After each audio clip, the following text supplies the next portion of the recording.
Donc aujourd'hui, qu'est-ce que le déni, et notamment le déni d'être malade? Alors, on va revenir sur une petite historiographie freudienne du concept de déni, à partir notamment de 3 articles, je vous les citerai dans un instant. On ira sur ensuite, bien sûr, le rapport déni et psychose, rapport déni et fétichisme, rapport déni et perversion, bon, tout ça.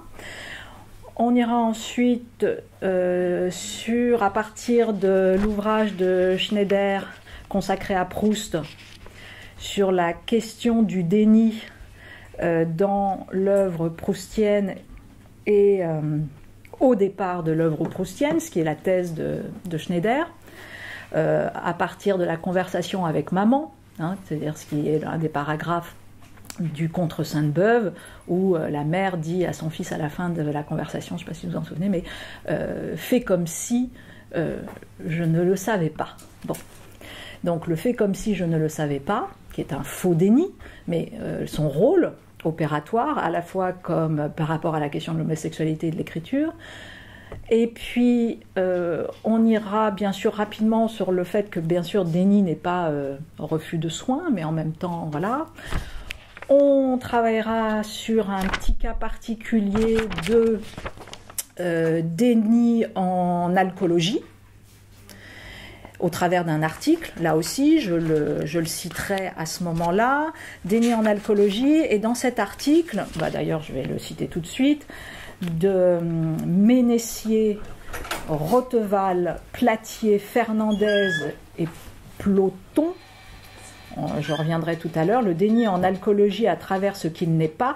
Ce qui est intéressant, indépendamment du fait que ça nous fait un peu une étude de cas qu'est-ce que c'est que le déni en alcoolologie et dans l'addiction en règle générale, mais surtout, là, il y a aussi à quoi sert le déni, bien sûr pour le patient, mais à quoi sert le déni pour les soignants.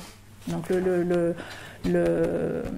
l'article est intéressant puisqu'il vient aussi sur le fait que voilà, soit l'accusation de déni, soit l'utilisation et l'instrumentalisation de la notion de déni permet aussi aux équipes de fonctionner d'une certaine manière, donc on y reviendra.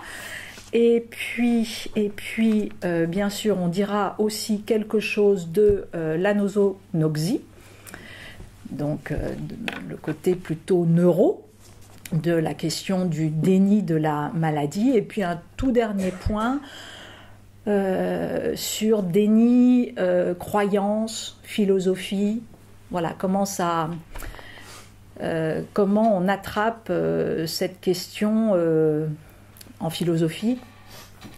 Est-ce que la philosophie est une faculté anti-déni ou pas? Voilà, ce sera un petit point final. Alors, sur qu'est-ce que le déni? Donc, 3 articles. Donc, le premier de Bernard Penaud. Et donc, alors qui est plus qu'un article, puisque c'est un livre entier consacré aux figures du déni, c'est chez RS.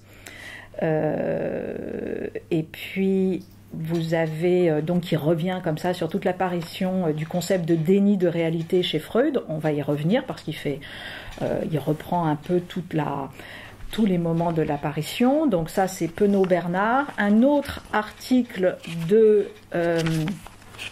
Jacques Adam dans la revue Champ lacanien 2005. Verlungnung, pour ceux qui pratiquent, introduction à la conception à se faire de l'acte analytique. Et donc on reviendra sur cet article de Jacques Adam, je le redirai tout à l'heure. Et puis également l'article de Jean-Michel Quinodos, écrit sur le déni de la réalité et clivage du moi. est là, qui est notamment dans un livre, c'était une direction collective par Quinodose, Lire Freud, découverte chronologique de l'œuvre de Freud, c'était en 2004, je pense que c'était au PUF de mémoire. Hein. Donc, Adam, Penaud et Quinodose dans ce premier temps pour revenir sur ce mécanisme défensif particulier qu'est le déni. Alors, ce que nous dit Penaud, c'est d'abord donc sur un mode descriptif que Freud va rendre compte de ce mécanisme qu'il envisage d'abord comme défensif et les premières nominations entre guillemets de ce déni de réalité arrivent dans un texte donc de 1908 d'abord sur les théories sexuelles des enfants, et puis le cas du petit Hans, donc 1909, et pour l'instant il ne parle pas encore de déni, il parle de rejet de la réalité, et en l'occurrence à ce moment-là du refus par le petit garçon de reconnaître l'évidence perceptive de l'absence de pénis chez la petite fille. Donc ça part de cela, et puis Penaud va refaire l'historiographie. À partir de 1916, dans l'introduction à la psychanalyse, là, le concept même de Verlungen, donc de dénier, arrive pour désigner cet acte psychique qui consiste à gérer ce qui est impensable, ce qui n'est pas supportable. Et puis ensuite, 1925, dans quelques conséquences psychiques de la différence entre le sexe du point de vue anatomique, là encore, et plus tard dans l'abrégé de psychanalyse, 1938, bon, bref, ça va essaimer dans toutes les œuvres de Freud, et là on aura véritablement la notion de déni de réalité, le fait que Freud pose le déni comme venant éclairer la genèse du processus psychotique. Et puis aussi venant poser la psychose. Qu'est-ce que c'est que la psychose ? C'est ce qui en fait désavoue, c'est ce qui est provoqué par le fait de désavouer l'événement qui a provoqué la folie. Donc 1925 on l'a vu, 1938 l'abrégé de psychanalyse. Un peu auparavant, la différence entre névrose et psychose. Donc ça, c'est dans le texte Névrose et psychose 1924. Donc 1924, la différence, vous le savez, c'est que précisément, c'est que la névrose ne nie pas la réalité. Elle la refoule, mais elle ne vient pas lui adjoindre une non-signification. C'est ce que pose là d'ailleurs Penaud. Les deux processus s'opposent, névrose et psychose, en ceci que la représentation en cause n'est aucunement effacée. En fait, le déni va venir frapper la représentation ou l'événement, la réalité, d'une sorte de non-signifiance, de non-valeur au plan symbolique. Donc il y a psychose est un phénomène de désymbolisation. La névrose est un phénomène de symbolisation. Et alors aussi, opération psychique par laquelle, dit Penaud, est maintenu un non-investissement spécifique de certaines représentations du monde extérieur, amenant le retrait de leur signification possible. Donc, en fait, le monde extérieur se voit retirer sa significativité par la psychose.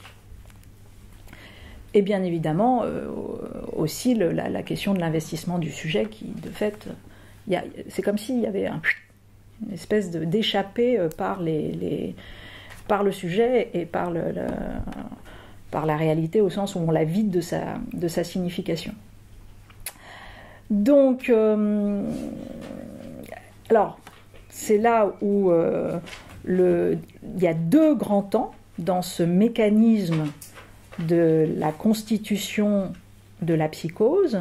Le déni de réalité, qui est d'abord un mécanisme défensif, on l'a dit, contre une réalité impensable, insupportable, etc. Donc ça, c'est le premier temps. Et puis ensuite, une construction délirante. Ce que Penaud appelle un peu plus loin une néo-réalité.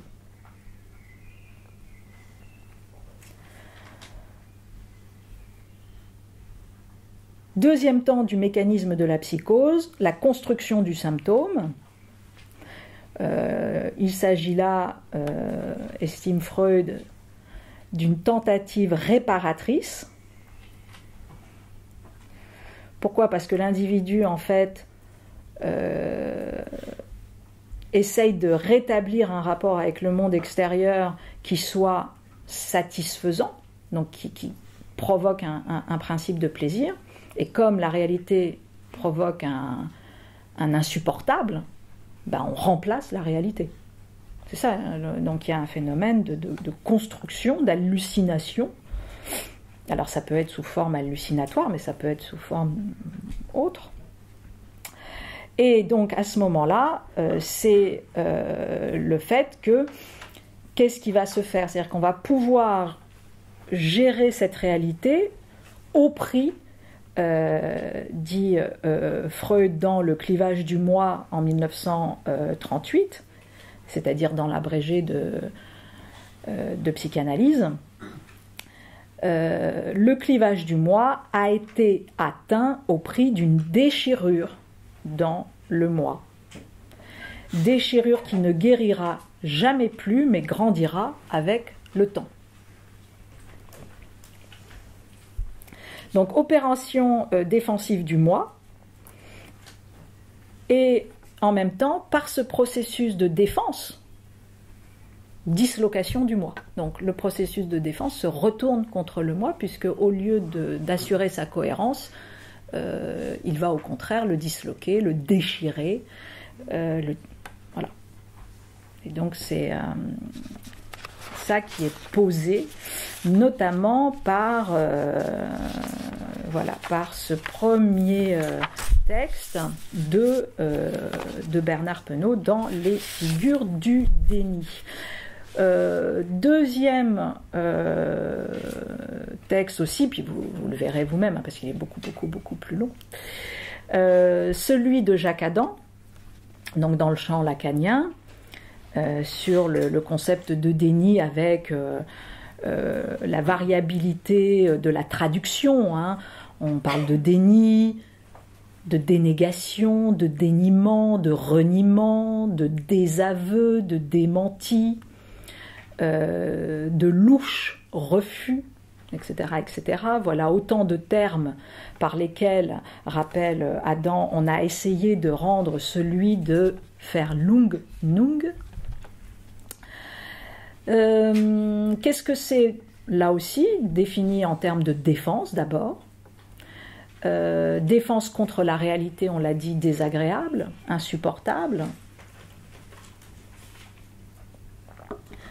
Et donc, comme ce monde extérieur est jugé insupportable, il oblige le moi à dénier ce monde, premier temps. Deuxième temps, construction d'une néo-réalité, et ici à lui substituer, au nom du principe de plaisir, une réalité fantasmatique ou délirante. Alors c'est aussi parfois la même chose sur des névroses sévères. Hein. La porosité, vous le savez, n'est pas si simple que ça. Mais bon, voilà. Et donc résultat, on a un mécanisme, un mode de fonctionnement où ce qui fait mode de fonctionnement, c'est le clivage, et donc le moi perd son unité adaptative, perd sa cohérence, se crevasse, se morcelle, voilà, c'est aussi.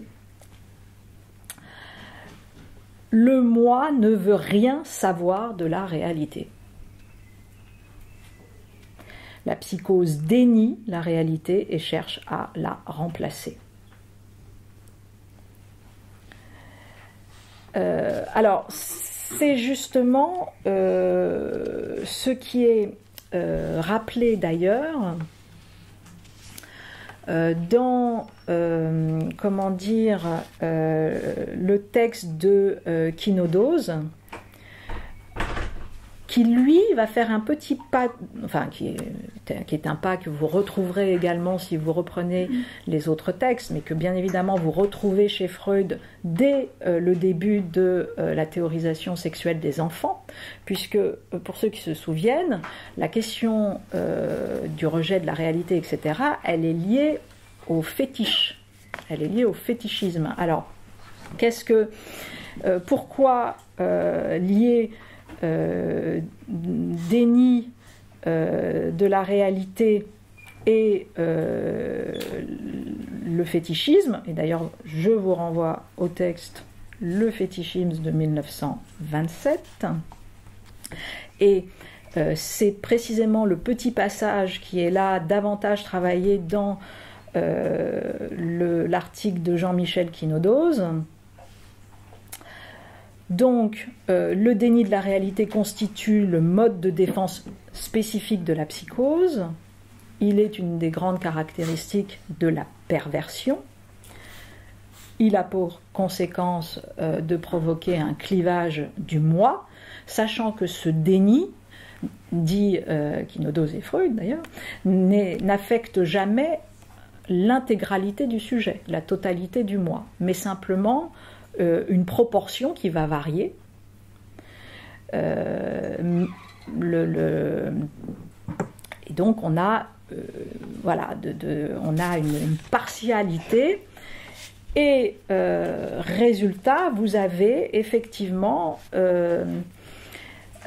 c'est comme dans le deuil, vous allez avoir ce que le terme utilisé, c'est scotomiser. Scotomiser, c'est donc avoir un scotome, c'est-à-dire une lacune dans le champ visuel qui fait que quelque chose devient trouble. Donc, au sens métaphorique du terme, scotomiser,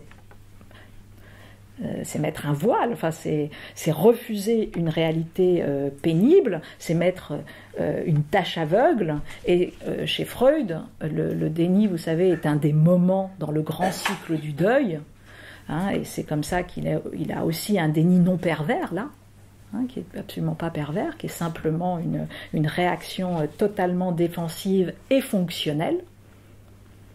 Le déni servant à quelque chose, et bien évidemment, on sait tous ici la différence entre un déni fonctionnel qui sert à et par ailleurs un déni pervers. Donc la question du refus de réalité et d'une espèce de tache aveugle qui est posée comme ça sur la mort de l'autre. Et en fait, en revanche, ce qui se joue dans la perversion, c'est la néo-réalité. Et la néo-réalité, c'est ce qu'on peut appeler un fétiche. C'est ce qu'on va venir construire de manière totalement fantasmatique et établir un rapport. Alors là, pour le coup, à cet endroit-là, signifiant, mais d'une significativité perverse. Donc, et on voit d'ailleurs que d'une certaine manière, on tient à son déni comme on tient à son fétiche, quoi.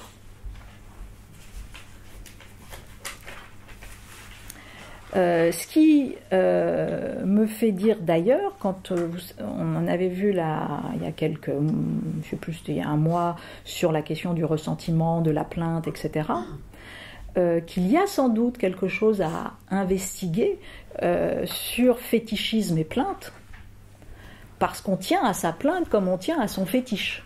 C'est ce que on peut poser quand on lit Roustan, la fin de la plainte.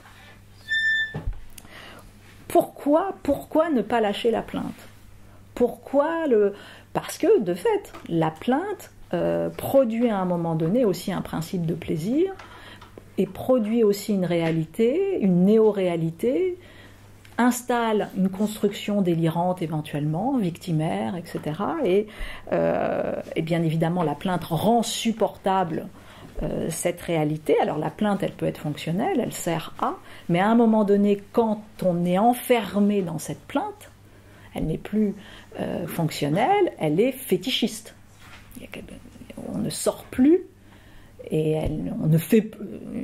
Voilà, la plainte n'est plus là pour servir à, si, pour le fait de ne surtout pas sortir de ce principe de plaisir et de confrontation avec une réalité compliquée. Bon.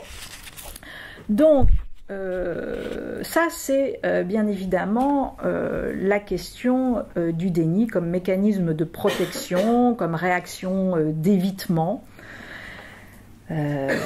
comme... Encore une fois, voilà. Alors le déni d'être malade, c'est encore autre chose. Refus de se considérer comme malade, refus de suivre un traitement, jusqu'où ça marche avec la question du déni, le fait qu'on s'expose à l'aggravation de la maladie, le fait que ce déni de la maladie marche éventuellement avec des conduites à risque. Bref, voilà, qu'est-ce on va aller tout à l'heure sur cette question de déni d'être malade. Mais auparavant, on fait un arrêt proustien sur le faux déni, hein, puisque alors là, pour le coup, il n'y a pas de déni, mais il y a en revanche une utilisation fonctionnelle particulière du semblant de déni. Bon. C'est la thèse de Michel Schneider, donc dans Maman, et l'article notamment à partir duquel on va reprendre tout ça, c'est l'article d'André Bauduin dans la revue française de psychanalyse, c'était en 2001, et qui est consacré justement à l'étude de Michel Schneider sur Proust. Alors la thèse est simple, hein. La thèse, c'est que pour écrire, Proust doit se séparer. De fait. Il doit se séparer, en l'occurrence, de la mère. Et donc, la manière dont il va se séparer va fonctionner à partir d'un double déni. La recherche, en fait, raconte beaucoup de choses, mais notamment ce double déni. Et donc, au départ de l'œuvre, donc raconte Bauduin, Schneider place la conversation avec maman, et qui est aujourd'hui un chapitre du Contre Sainte-Beuve, et il place cette conversation comme un peu une grille de lecture du rapport que Proust a avec sa mère, puisqu'il lui dit tu connais Sainte-Beuve et tu connais sa méthode, et elle lui répond fais comme si je ne le savais pas. Alors ça fait écho à un autre Faites comme si je ne le savais pas, si vous vous souvenez, qui alors lui au contraire est une instrumentalisation, mais dans l'autre sens, très urbaine, puisqu'on fait qui joue à faire croire qu'on sait, alors que lui en revanche il ne sait pas. C'est le bourgeois gentilhomme. Hein, donc le bourgeois gentilhomme, comment dire, dans l'acte 2, qui s'adresse d'ailleurs, enfin c'est plutôt le maître de philosophie qui s'adresse au bourgeois gentilhomme, il lui sort une phrase en latin tout de go, et il lui dit ah, bien sûr, et l'autre bien sûr non, il n'a rien du tout capté, et il lui dit vous savez ça, etc. Je peux même vous la lire hein, en lisant mon papier bien évidemment, nam sine doctrina vita est quasi morti imago. Ça c'est ce que dit le maître de philosophie au bourgeois gentilhomme. Vous comprenez bien qu'il lui dit faites comme si je ne le savais pas. Hein, vous le savez que ce que je suis en train de vous dire. Écoutez, mais faites comme si je ne le savais pas. Voilà, une manière urbaine de lui dire bon, bien évidemment, il ne sait pas, mais voilà. Et cette phrase veut dire sans la science, la vie est presque une image de la mort. Bon, et il dit ah, il a bien raison. Il a bien raison, celui qui a dit ça. Donc ça, en revanche, là, il ne s'agit pas de ça. Schneider dit, là, il s'agit d'un pacte, en fait, parce que tout le monde sait. Tout le monde sait, et le pacte entre maman et Marcel est un pacte d'un déni réciproque qui sera à la racine de l'écriture, notamment, et du rapport aussi identitaire. Et alors, voilà, qu'est-ce que le contre Sainte-Beuve repose, dit Schneider, sur un déni. Alors, double déni, qui est encore une fois raconté par Bauduin. On attribue faussement à Sainte-Beuve l'idée caricaturale que c'est la vie de l'auteur qui détermine exclusivement son écriture. Vous savez que c'est ça la thèse, entre guillemets, de Sainte-Beuve, c'est que, en gros, il n'y a pas de dissociation entre le moi et le moi, entre le moi de l'écrivain et l'œuvre, et le narrateur. Bon. Et donc, c'est la vie de l'auteur qui détermine exclusivement son écriture. Donc ça, c'est la thèse de Sainte-Beuve qui, malgré tout, dit Schneider, est caricaturale. Et donc, la thèse proustienne, puisque c'est ce qui fait la thèse de Proust dans le Contre Sainte-Beuve, l'œuvre n'a rien à voir avec la vie de son auteur. Pourquoi déni ? Et Schneider dit, mais parce que Proust tente de faire comme s'il ne savait pas que son roman allait puiser dans sa vie, et notamment dans tout ce qu'il est. La recherche ne raconte que cela, même si c'est le narrateur. Donc, on joue à ça, et puis par ailleurs, c'est la question de l'homosexualité de Proust, dit Schneider, qui est l'objet en fait d'un tel contrat entre lui et sa mère. Le fils, lui, donc je cite Schneider, le fils, lui, entend que son homosexualité serait acceptée par la mère, pour autant qu'il ne la lui fasse pas savoir. Se noue alors une alliance, dans laquelle l'un et l'autre savent le secret de l'homosexualité, mais la mère fait comme si elle ne la savait pas, et le fils comme s'il ne savait pas qu'elle la sait. On connaît tout ça, hein. Enfin, je veux dire, c'est quand même un mode classique d'interaction entre les humains. Donc, voilà. Donc ça, et Proust écrit à un moment donné cette phrase magnifique, les faits ne pénètrent pas dans le monde où vivent nos croyances. Les faits ne pénètrent pas dans le monde où vivent nos croyances. Bon, donc on a un pacte de non-savoir qui se noue entre Proust et sa mère, au sujet de l'écriture, alors au sujet d'abord, bien sûr on l'a dit, de l'homosexualité, mais aussi également au sujet de l'écriture, et ça Schneider poursuit sa thèse, alors, qui est toujours ce pacte du déni réciproque. Elle lui demande de faire comme si elle ne savait pas qu'il écrira, quand elle sera morte, un roman qui parlera d'elle et d'homosexualité. Il ne peut écrire, dit Schneider, que contre sa mère, parce qu'il faut une séparation. Mais en même temps, voilà, en fait, elle valide la possibilité tout de même qu'il le fasse, puisqu'elle sait qu'il est en même temps un écrivain, et il écrira de fait sur ce qu'il désire avec sa liberté d'écrivain. Il doit faire non seulement comme si elle ne savait pas qu'il écrit, mais comme si lui-même ne le savait pas. Et dit Schneider, la recherche est un livre sur un livre qui ne s'écrit pas. Le narrateur fait comme s'il n'était pas romancier. Très bien. Et alors il rajoute, si on pourrait dire, alors il y a 1 déni, 2 dénis, 3 dénis, puisque c'est en cascade, le lecteur s'entend dire que le narrateur va commencer à écrire le livre qu'il vient de lire, puisque ça c'est la fin de la recherche pour ceux qui s'en souviennent.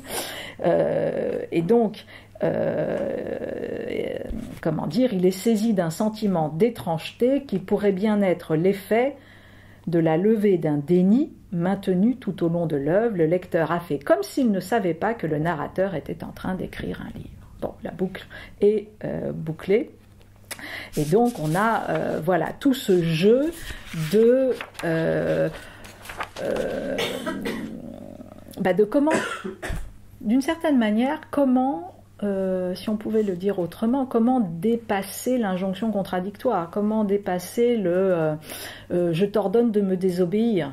C'est ça un peu, dans le sens où écrire c'est s'autoriser. En même temps, si toute votre vie vous faites face à que des systèmes d'empêchement, il n'est pas sûr que vous arriviez à vous autoriser non plus. Et en même temps, s'il n'y a pas un effet de rupture, l'écriture et l'autorisation n'existent pas non plus. Et donc, résultat, voilà, on s'autorise et l'autre joue à être éventuellement dessaisi de son autorité, je parle pour la mère, et en même temps non, puisqu'il y a quand même du soin et qu'elle est là et elle sera toujours là et elle aura quand même permis également aussi l'émergence de Proust aussi en tant que, en tout cas pas plus, pas moins. Bon, donc ça c'est... comment dire, voilà, c'était un premier point. Et puis, autre point avant d'en venir au déni malade et en alcool et sur la question de l'alcool, je vous renvoie là aussi à un autre texte.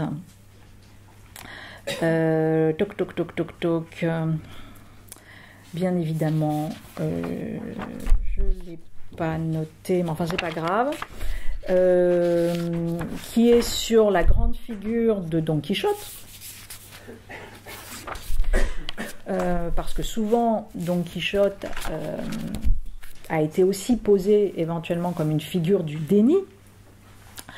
Alors est-ce que Don Quichotte est une figure du déni ou du délire, sachant que le délire est quand même un des événements majeurs du déni, donc. Alors, Don Quichotte, de fait, on se rappelle, c'est un être, comment dire, totalement contaminé par ses lectures, qui a un rapport à la réalité insupportable, il ne supporte pas cette réalité, il ne supporte pas le siècle même dans lequel il est, hein, il ne supporte pas la réalité, voilà. Il est délirant, il a des visions, des hallucinations.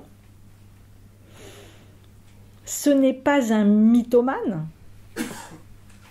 mais pourtant, bon, il raconte, voilà. Donc, il n'y a pas de déni pervers, mais il y a tout de même un refus de réalité. il y a une construction, il y a une néo-réalité, puisque, voilà. En revanche, vous avez un Don Quichotte qui tout de même force le destin. Il monte sur son cheval, il va à la rencontre des moulins. Alors bien sûr, il nie être malade, il se dit chevalier, il se perçoit absolument pas comme fou. Donc il y a toute une figuration avec Don Quichotte, figure de la folie ou figure de la raison forçant le destin, c'est pas du tout aussi clair que ça.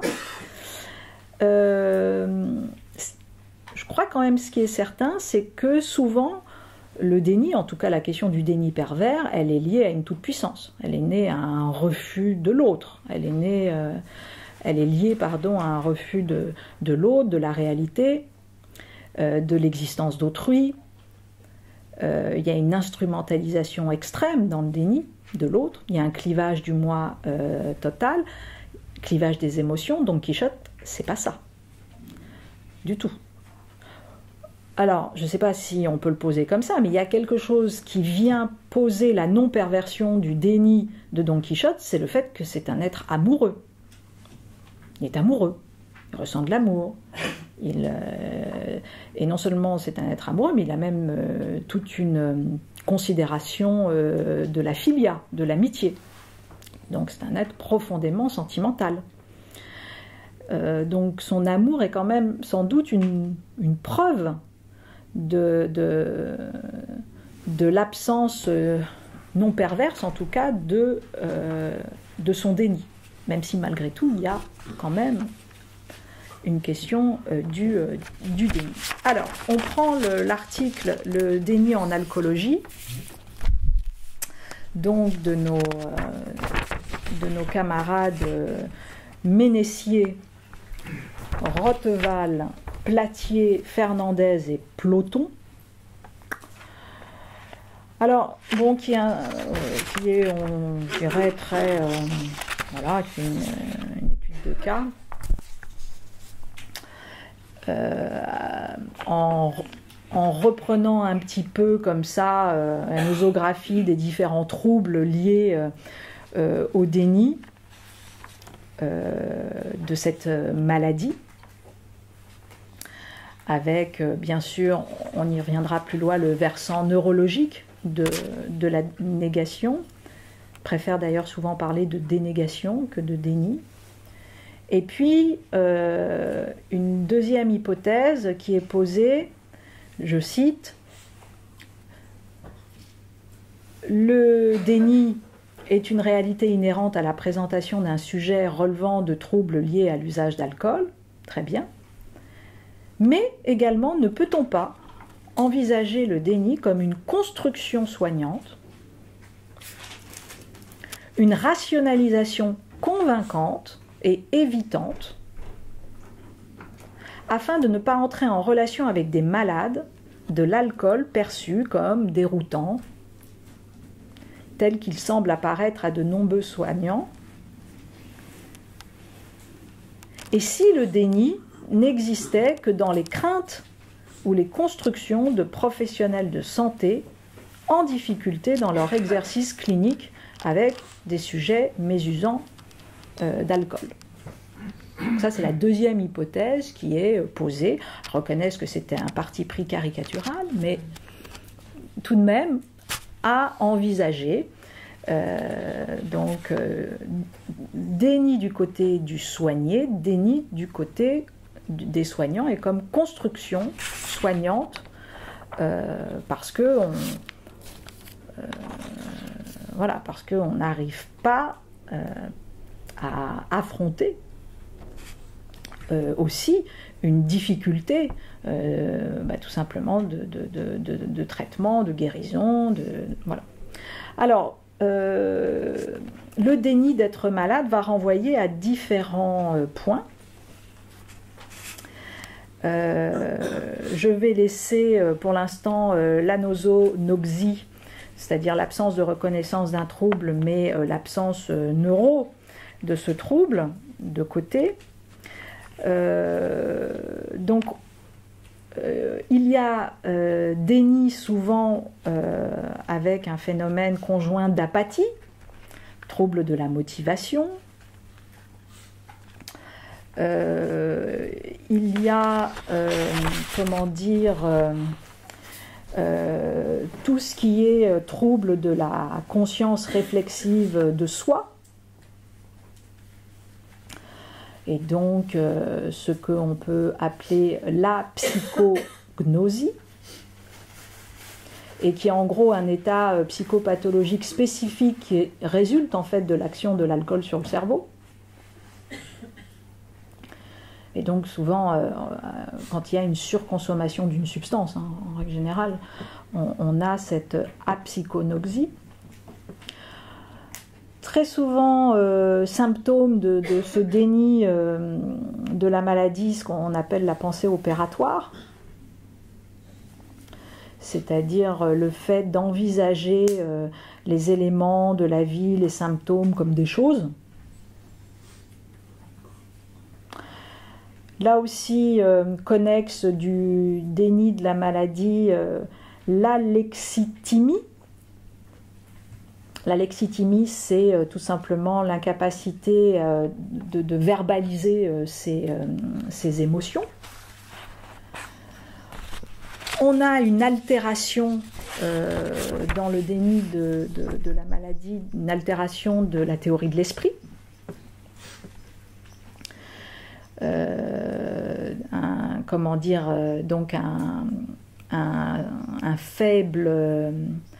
Une faible capacité d'insight, de perception de soi, de vision intérieure, d'introspection. Donc voilà, donc vous verrez qu'il y a tout un,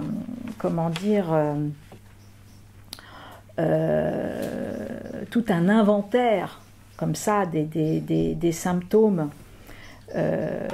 venant raconter le déni de l'addiction et le déni de...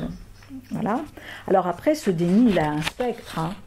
Le déni, à ce moment-là, dans la maladie, ça regroupe tous les mécanismes de défense. Ça va de la minimisation à la rationalisation, à l'évitement, à l'occultation d'une réalité tangible par le discours d'un sujet. Et là, on retrouve encore une fois dans ce texte la notion de scotomisation, tâche aveugle. Hein,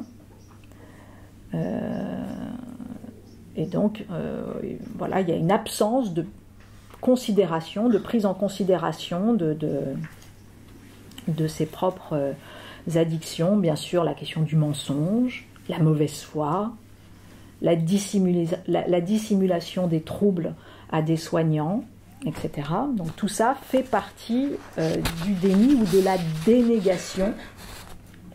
C'est le terme qui est utilisé plus loin. Alors, avec déjà, pourquoi,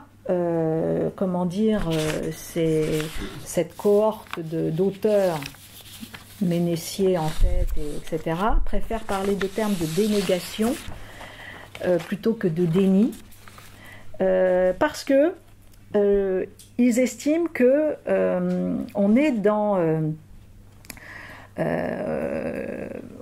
est presque dans une forme de pudeur de la part du sujet qui s'alcoolise.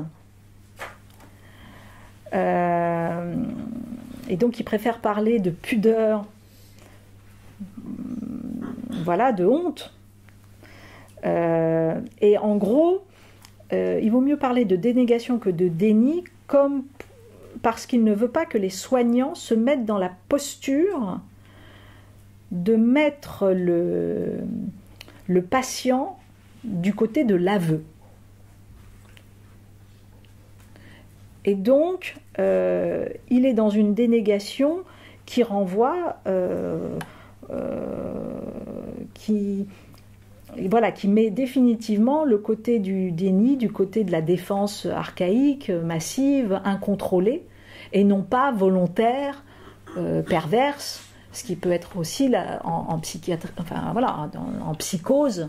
Il ne s'agit pas de ça. Et donc, résultat, le terme de dénégation paraît plus juste pour parler du déni d'être malade.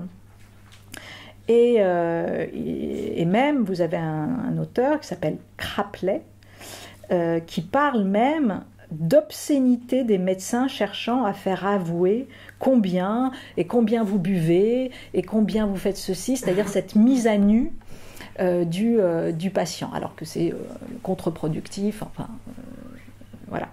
Et donc il faut sortir de cette technique de l'aveu. Voilà. Ensuite, il y a toute une typologie des dénis. Je l'ai dit, l'ambivalence, la dissimulation, la minimisation, la résistance au changement, voilà. Déni de la consommation en tant que telle, déni de la quantité, déni des atteintes somatiques, normalisation, bien sûr, banalisation du geste, je bois comme tout le monde, déni de la dépendance, je peux m'arrêter quand je veux, déni du fonctionnement psychique. Ensuite, il interroge également, derrière le déni du patient, le déni collectif, en faisant référence à la notion de communauté de déni. On sait très bien, donc la communauté de déni, par exemple une communauté de déni entre un agresseur et une victime. Il y a une communauté de déni, le silence souvent, permet et à l'agresseur et à la victime de... Bon, mais entre les victimes elles-mêmes, bien sûr à l'intérieur d'une famille, etc. etc. Et puis, dans ce texte, et on va y venir après, l'enjeu, c'est de voir comment on peut avoir des approches thérapeutiques alternatives et qui n'affrontent pas la question du déni par la question de l'aveu de ce déni. Et d'une certaine manière, là l'idée c'est d'être inventif dans l'accompagnement et de voir comment précisément quand il y a un déni d'être malade, ça oblige normalement le soignant à inventer une thérapeutique hors des sentiers battus et nécessairement à aller vers l'alliance thérapeutique. Alors, dernier point, les fonctions du déni, mais du côté cette fois-ci du soignant, comme non pas une production du soigné, et voire une protection du soigné, mais comme une production et une protection des soignants. Et là, vous avez différents passages sur le fait que oui, à un moment donné, ça c'était très bien vu pour ceux qui se souviennent dans les premiers cours de la chaire avec Goffman sur Asylum, où très clairement la catégorisation faisait office de prophétie quasiment autoréalisatrice, et quand le patient disait non, pas d'accord, etc., de fait, vous validez bien ce que je suis en train de vous dire, précisément par votre déni. Et donc le truc, et c'était problématique sur un point, puisque c'était dit effectivement envers des patients, c'est raconté aussi par Václavic quand il est allé expérimenter des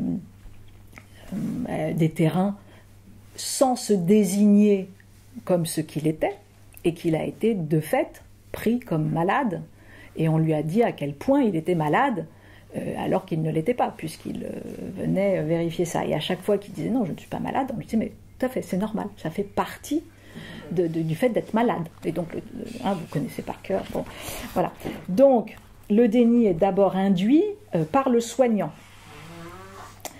et avec éventuellement donc cette forme de prophétie autoréalisatrice qui permet aux soignants de s'exonérer de la charge du soin avec un malade complexe, etc., etc. Donc on a toute cette partie sur le déni du soignant. Alors avec une attaque plus spécifique de Descombet. Descombet, ça doit être Jean-Paul ou Jean-Pierre Descombet, différents ouvrages sur l'alcoolisme, l'alcoolisme continent noir de la psychanalyse, la répétition des contre-attitudes, précis d'alcoolologie clinique, alcoolique mon frère, enfin bon, bref, donc toute une série d'ouvrages qui lui véritablement a vraiment travaillé sur le déni des soignants comme réaction contre-transférentielle des thérapeutes face à l'alcoolique qui sous-tend la répétition des contre-attitudes, le plus souvent négatives, déni de la réalité psychique du patient, déni de la souffrance, abrité derrière l'écran du supposé plaisir recherché dans l'alcool. Et puis de rappeler, alors là pour le coup quelque chose qui est plutôt, je dirais, un caractère un peu fonctionnel du déni des soignants, dit-il, la situation des soignants, vous le savez bien, ne s'est pas améliorée dans leur travail quotidien, avec de multiples demandes, incitations, sollicitations ou pressions. Aujourd'hui, les soignants n'ont plus le temps de penser.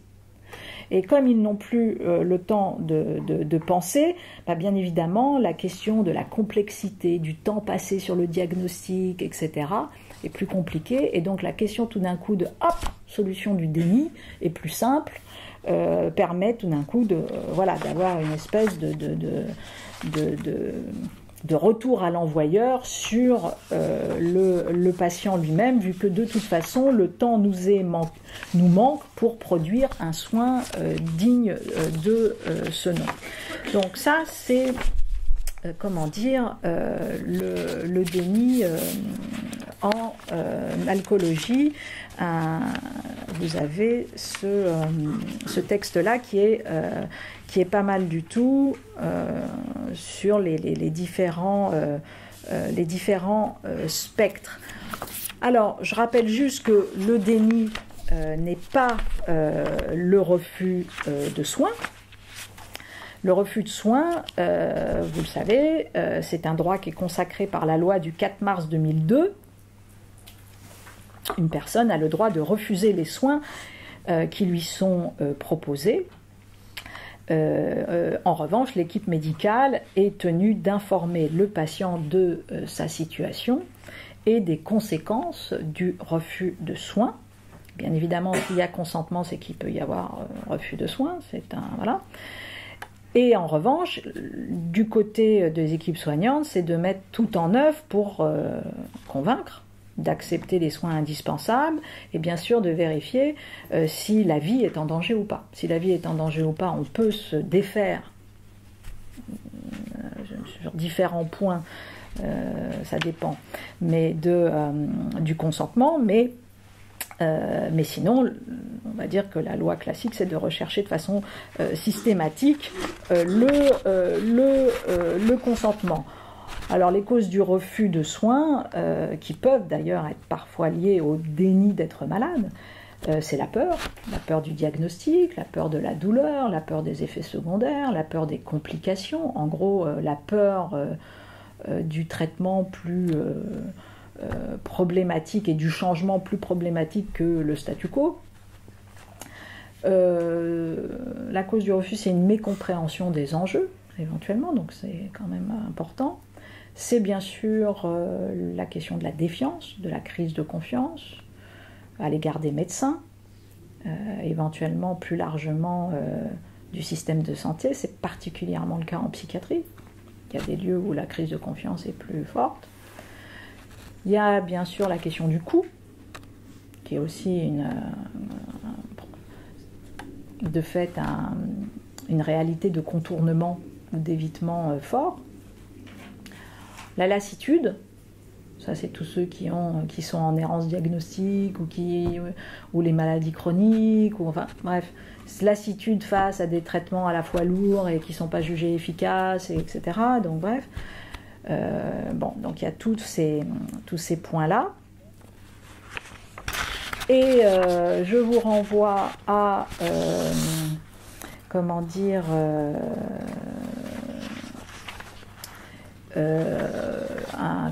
un verbatim de Sylvie Vandoleg, qui est coordinatrice de l'espace éthique hospitalier de Lille et qui est revenue sur les enjeux éthiques liés au refus de soins et sur le fait que ce refus de soins est rarement total et rarement définitif, et que donc il est important, dit-elle, de décortiquer le refus, parce que derrière le refus qui se présente de façon unilatérale, en fait, il y a quantité de refus, et donc il faut chercher à comprendre, bien sûr, le refus. Et face à cela, et donc on rentre nécessairement, bien évidemment, dans une phase de négociation avec le patient pour comprendre qu'est-ce qui se joue de son identité, de sa culture, de ses peurs, de ses émotions, etc., dans la question du refus de soins. Alors, sur maintenant le déni de la maladie au sens plus trouble mental, grave, donc l'anosonoxie, je vous renvoie à un travail de Myriam Hayes, H-A-Y-E-S, du Centre national d'excellence en santé mentale, Québec,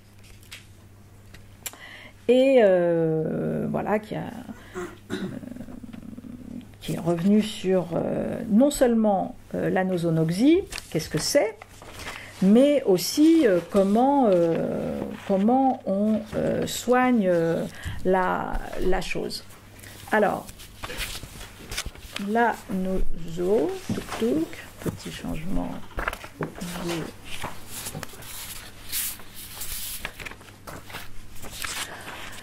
Donc, l'anoso, hop, qu'est-ce que c'est? Absence de reconnaissance, de déficit, de symptômes et des signes d'un trouble mental grave, alors généralement type Alzheimer, voilà. Les personnes atteintes d'anosonoxie donnent souvent d'étranges explications pour défendre le fait qu'ils ne sont pas malades. Qu'elles ne sont pas malades. Alors, aujourd'hui, vous avez un état de l'art assez conséquent sur le fait qu'on voit dans le lobe frontal du cerveau tout simplement le fait que on n'enregistre pas, on ne garde pas le concept de soi.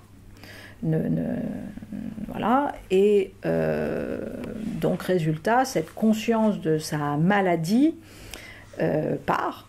Alors ce qui est un peu en revanche compliqué, c'est que des personnes, ces types de personnes qui souffrent d'anosonoxie ne sont pas conscientes de leur propre maladie, mais ces mêmes personnes peuvent reconnaître éventuellement les symptômes chez d'autres malades. Ce qui est de fait un peu bon. Mais aujourd'hui, on considère que 60% de la schizophrénie, des schizophrènes sont dans cet état, tous ceux qui ont des troubles schizoaffectifs ou les maniaco-dépressifs, enfin bref, il y a un... Voilà. Et je vous renvoie à l'état de l'art qui est posé par Myriam Hayes, parce qu'il est assez long, mais on va dire, on a là encore une revue de littérature assez conséquente maintenant sur le lien entre perception de la maladie et ces lobes frontaux du cerveau. Et donc, à ce moment-là, voilà, comment on fait pour reconnaître, si j'ose dire, comment savoir si l'on est face à cette anosonoxie? Il y a 3 critères. Enfin, il y a le manque de perception persistant, sévère, donc la durabilité de ce manque de perception de la maladie. Le fait que les croyances telles que je ne suis pas malade, je n'ai pas de symptômes sont fixes et ne changent pas, même lorsque la personne est confrontée à des preuves montrant avec force et évidence qu'elle a tort. Et puis, l'autre point, c'est le discours. Il existe des explications illogiques et des confabulations pour expliquer les faits. Donc, une conception de soi qui fait défaut, on ne se plaint pas de symptômes. En revanche, la plainte principale, c'est je me sens victime de ma famille et qui me désigne comme malade. Et donc, on a des conduites victimaires, voire paranoïaques, etc. Incohérence du discours et des comportements.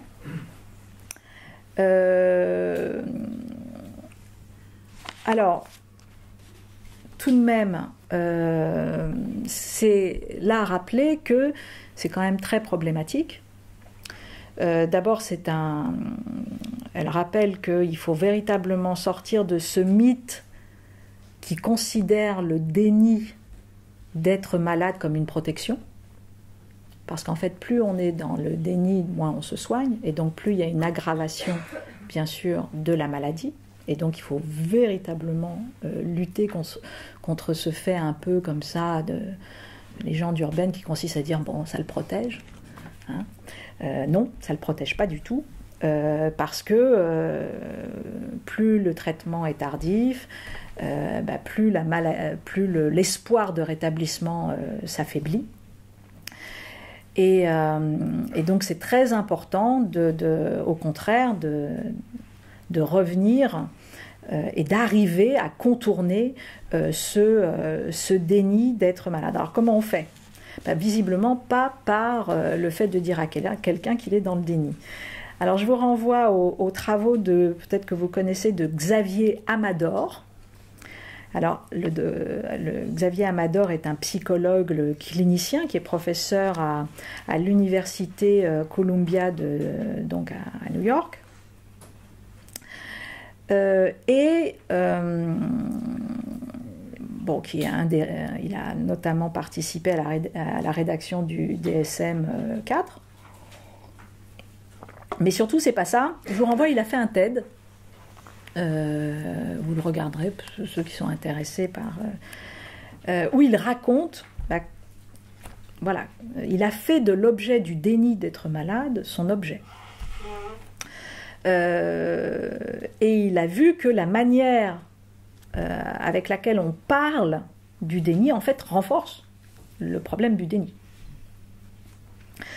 Comment ça s'est passé ? Il a un frère schizophrène qui entend, c'est ce qu'il raconte, vous verrez dans son TED, il a un frère schizophrène qui entend les voix du diable et qui même considère que son frère est le diable.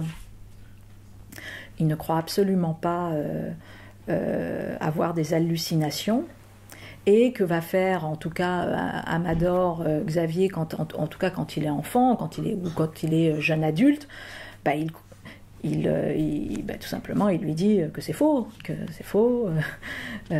qu'il n'est pas le diable, qu'il faut aller à l'hôpital. Bon, ça c'est la manière douce. Et puis une manière plus brutale de lui dire mais tu es immature, mais en fait tu fais du mal à notre mère, mais tu es dangereux, mais tu es coupable.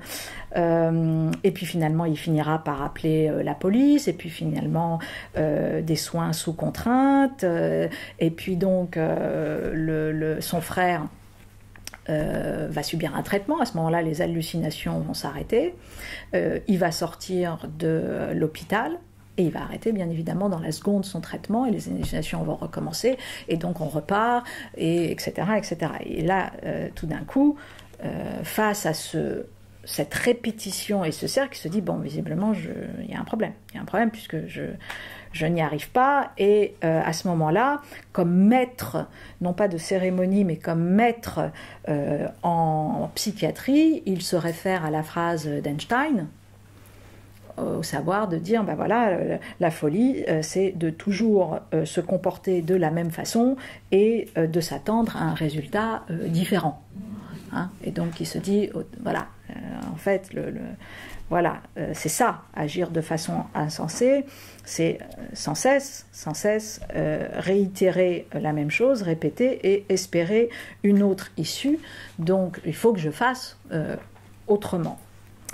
Et donc à ce moment-là, il va travailler à une approche qu'il appelle aujourd'hui, et donc il y a tout un ouvrage là-dessus, la LEAP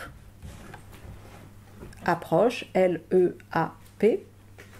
Alors c'est un peu, comment dire, comportementaliste, mais c'est intéressant, puisque c'est comme ça. L'enjeu, c'était vraiment de sortir de le docteur c'est mieux, la famille c'est mieux, etc. Pourquoi ? Parce que à chaque fois, ça provoquait de la résistance, de la colère, de l'angoisse, de la peur chez le patient. Donc la LEAP approach, c'est LEAP, L pour listen. Donc, première chose, écouter, with respect, avec du respect, without judgment, sans jugement. Voilà, première chose. Et s'astreindre, s'obliger à ça. Dit, c'est pas simple. Ce n'est pas être dans l'absence de vérité, ce n'est pas du mensonge, c'est d'essayer de, bien sûr, se mettre dans le point de vue d'autrui. Voilà, ce que d'autres appellent les perceptions positionnelles, quoi, c'est-à-dire de se mettre dans la position de l'autre et de produire un sentiment comme ça de réassurance à partir de ça. Ensuite, le E, c'est empathize, donc l'empathie. Essayer avec le référentiel de l'autre, de produire en soi un sentiment émotionnel, voilà, dire ah bah oui, de fait, s'il y a le diable, c'est terrifiant. Oui, je comprends ça. Bon. Donc c'est là où on arrive vers le A pour agree, c'est-à-dire qu'on non seulement on écoute, on comprend, mais on finit par être d'accord. Et tout ça n'étant pas, bien évidemment, une folie à deux, hein, c'est tout le contraire. Et puis le P pour partner, c'est-à-dire qu'est-ce qu'on va fabriquer ensemble, qu'est-ce qu'on va négocier, voilà. Donc on ne raisonne pas l'autre, on cherche la solution dans le système de l'autre. Et donc c'est comme ça que petit à petit, par ce qu'on appelle en français l'approche à l'entrevue motivationnelle, l'approche des 4 E, écoute, empathie, entente, engagement, on fait face à cette anosognosie pour essayer de faire en sorte que la personne accepte un traitement. Et à ce moment-là, pas nécessairement un traitement qu'elle pense... Ce traitement, il peut être sans rapport précisément avec la maladie. C'est pas comme ça qu'il lui sera présenté. Ça peut être pour réduire un stress, ça peut être pour l'aider à dormir, ça peut être pour que sa famille ne soit plus sur son dos, pour retrouver un travail, enfin, quantité d'autres notions qui font que voilà, on peut emmener le patient pour planifier avec lui un engagement, un plan de collaboration. Et là, voilà, il explique à quel point on ne commande pas ce qui est dit, on ne dit pas que le patient a tort ou pas, on ne juge pas ce que dit le patient. Alors on pourrait considérer que c'est de la manipulation, hein, mais c'est tellement désintéressé comme manipulation que c'est... Non, une manipulation, c'est... Alors oui, dans le sens où il s'agit tout de même de faire en sorte que la maladie ne progresse pas. Et donc, de produire quand même un sentiment agent, et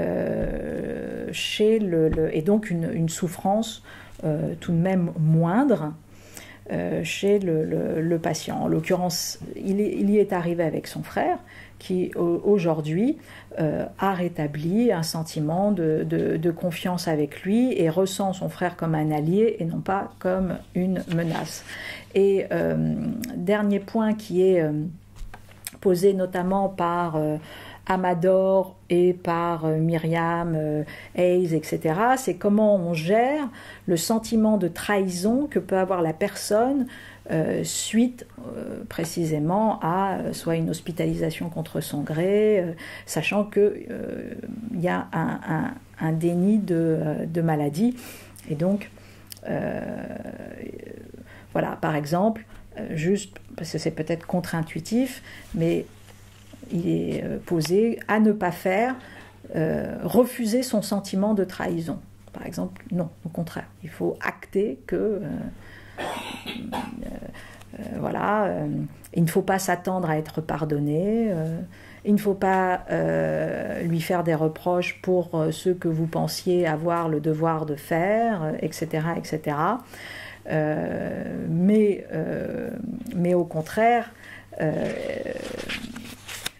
pour le coup, essayer de partager sans culpabilité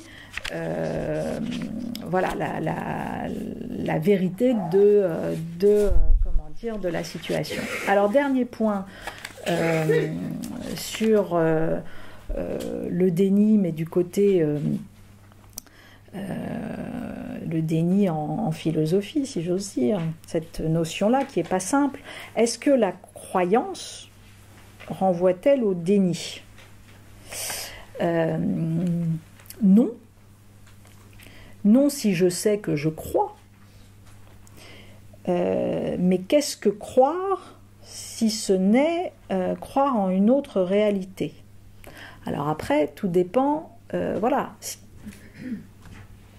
S'il y a croyance au sens de doute, c'est-à-dire je crois éventuellement à une autre réalité, mais cette autre réalité ne se substitue pas nécessairement comme néo-réalité.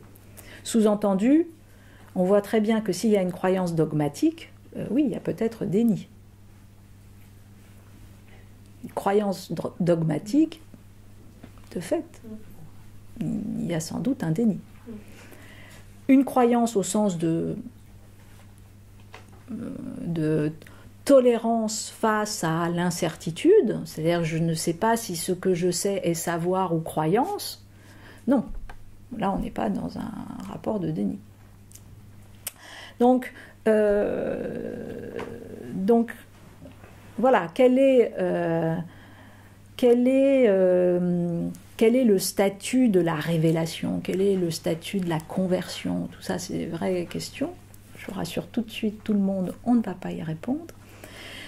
Mais il est clair que la philosophie, comme territoire du cartésianisme au sens de doute méthodologique, la philosophie comme territoire du doute méthodologique est sans doute quand même par définition le contraire du déni, du rejet de la réalité, le contraire de ce qui pourrait demain, ou ce qui peut faire psychose. L'objet même de la philosophie est la rencontre avec le réel, sous toutes ses formes, perceptives, non perceptives, du domaine de la phénoménologie ou du domaine au contraire de l'invisibilité. La philosophie travaille au contraire aussi avec ce contre-intuitif des perceptions, les remet en cause, travaille avec la notion bien sûr d'inhibition cognitive. La philosophie, c'est précisément ce qui vient résister à l'illusion de l'évidence et de l'apparence. Et donc, dans tout ce sens-là, c'est une faculté anti-déni. Et à l'inverse, voilà, on l'avait posé, mais l'intolérance à l'incertitude est arrangée du côté de la pathologie du déni. Donc voilà un petit peu des éléments aujourd'hui sur cette question du déni d'être malade et du déni tout court et de l'anosognosie et de ce jeu pourtant bien comment dire, utile du faux déni, de jouer avec le faux déni. Voilà, et maintenant c'est à vous pour les questions.